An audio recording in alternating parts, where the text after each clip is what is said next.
ನೀವೇನಾದ್ರೂ ಮರಲ್ ಮೀನು ಕೃಷಿ ಮಾಡ್ತಿದ್ದು, ಇದು ಕನ್ನಡದಲ್ಲಿ ಕುಚ್ ಮೀನ್ ಅಂತಾರೆ, ಕಂದ್ ಮೀನ್ ಅಂತಾರೆ, ತಮಿಳಲ್ಲಿ ವಿರಾಲ್ ಅಂತಾರೆ, ಆಂಧ್ರ ಕಡೆ ಹೋದ್ರೆ ಕೊರ್ಮೀನ್ ಅಂತಾರೆ, ಇಂಗ್ಲಿಷ್ ಅಲ್ಲಿ ಸ್ನೇಕ್ ಹೆಡ್ ಅಂತಾರೆ. ಸೊ ಈ ಮೀನು ಕೃಷಿ ಮಾಡಬೇಕು ಅಂದ್ರೆ ನೀವು ಆಲ್ಟರ್ನೇಟ್ ಫೀಡ್ಸ್ ಅಂತ ಏನ್ ಬರುತ್ತೆ, ಫ್ಯೂಪಾ ಆಗಿರ್ಬೋದು, BSF ಲಾರ್ವಾ, ಇವೆಲ್ಲಾನು ಇದನ್ನ ಯೂಸ್ ಮಾಡೇ ಮಾಡ್ತೀನಿ, ಇಲ್ಲ ಚಿಕನ್ ವೇಸ್ಟ್ ಯೂಸ್ ಮಾಡ್ತೀನಿ ಅಂದ್ರೆ 100% ಕಲ್ಚರ್ ಕಂಪ್ಲೀಟ್ ಆಗಲ್ಲ. ಯಾಕೆಂತಂದ್ರೆ ಅದರಲ್ಲಿ ಸ್ಲಡ್ಜ್ ಅಂತಕ್ಕಂಥ ಜಾಸ್ತಿ ಉಳಿಯುತ್ತೆ.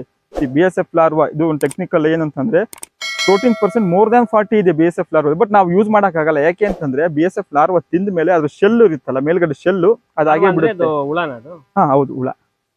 ಅದು ನೀರಲ್ಲಿ ಫ್ಲೋಟ್ ಆಗಿ ಮತ್ತೆ ಸ್ಲಡ್ಜ್ ಅಮೋನಿಯಾ ಫಾರ್ಮೇಶನ್ ಜಾಸ್ತಿ ಆಗುತ್ತೆ. ಸೊ ಅದನ್ನ ಯೂಸ್ ಮಾಡಿದಾಗ ಫೇಲ್ಯೂರ್ ಆಗೋ ಚಾನ್ಸಸ್ ಜಾಸ್ತಿ ಇರುತ್ತೆ. ಸೊ ಹಂಗಾಗಿ ಅಮೋನಿಯಾ ಫಾರ್ಮೇಶನ್ ಜಾಸ್ತಿ ಆಯ್ತು ಅಂದ್ರೆ ಮೀನು ಡೆತ್ ಆಗುತ್ತೆ. 100% ಡೆತ್ ಆಗುತ್ತೆ. ಇಲ್ಲಿ ಮೇನ್ ಚಾಲೆಂಜ್ ಇರೋದೇ ಅಮೋನಿಯಾ. ಅಮೋನಿಯಾ ಅಂತ ಯಾವ್ದ್ರಿಂದ ಫಾರ್ಮ್ ಆಗುತ್ತೆ? ಸ್ಲಡ್ಜ್ ಇಂದ ಫಾರ್ಮ್ ಆಗುತ್ತೆ. ಸ್ಲಡ್ಜ್ ಯಾವ್ದ್ರಿಂದ? ನಾವು ಕೊಡೋ ಫೀಡ್ ಇಂದ. ಸೊ ಹಂಗಾಗಿ ನಾವು ಸ್ಲಡ್ಜ್ ನ ಎಷ್ಟು ಈಸಿಯಾಗಿ ಆಚೆ ಕಳಿಸ್ತೀವಿ ಅಷ್ಟು ಚೆನ್ನಾಗಿ ಈಸಿಯಾಗಿ ಕಲ್ಚರ್ ಬರುತ್ತೆ ನಮಗೆ. ಸರ್ ಇವಾಗ